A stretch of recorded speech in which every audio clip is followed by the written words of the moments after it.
தகப்பனே, சேனைகளின் கர்த்தர் எங்களோடு இருக்கிறார். யாக்கோபின் தேவன் எங்களுக்கு உயர்ந்த. நீர் யார் தேவனே? நீர் யார்? இந்த 100 நாட்கள்ல எங்க வாழ்க்கையில எப்படி வெளிப்பட போகிறீர்?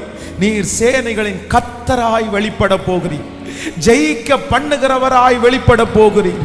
ஆண்டவரே, தகப்பனே, ஜெயிக்க பண்ணுகிறவராய் மட்டுமல்ல, எங்களுடைய சகல சூழ்நிலைகளையும் எங்களிடத்திலே வந்து விருத்தி அடைய பண்ணுகிற தேவனாய் இருக்கிறீர். நீர் யாக்கோபின் தேவனாய், யாக்கோபின் தேவனாய், சிறு பூச்சியாய் இருக்கிற நிறைய பேரை நீர் கருவியாக அப்டேட் பண்ணப்பட்ட கருவியாக, இரும்பு ஆயுதமாக, அவர்களால் நம்ப முடியாத அளவிற்கு இப்போ இந்த ஜெபம் நடந்து கொண்டிருக்கும் போதே அந்த அபிஷேகம் உங்கள் பிள்ளைகள் ஒவ்வொருவர் மேலும் வந்து இறங்குவதாக, வாஞ்சையோட கேட்கிற ஒவ்வொரு பிள்ளைகள் மேலும் இப்ப வந்து இறங்குவதாக. ஹல்லேலூயா.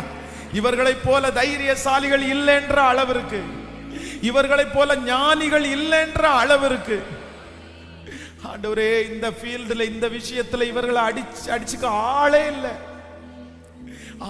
இல்லை. அவங்க போனா இது நடக்கும், இவங்க செஞ்சா இந்த காரியம் நல்லா வரும் அப்படின்னு நிறைய பேர் நம்புற அளவிற்கு என் பிள்ளைகளை நீங்க மாற்ற போகிறதற்காக ஸ்தோத்திரம். சேனைகளின் கர்த்தர் என்னோடு இருக்கிறார். யாக்கோபின் தேவன் எனக்கு உயர்ந்த. ஹல்லேலூயா. நம்மோட கூட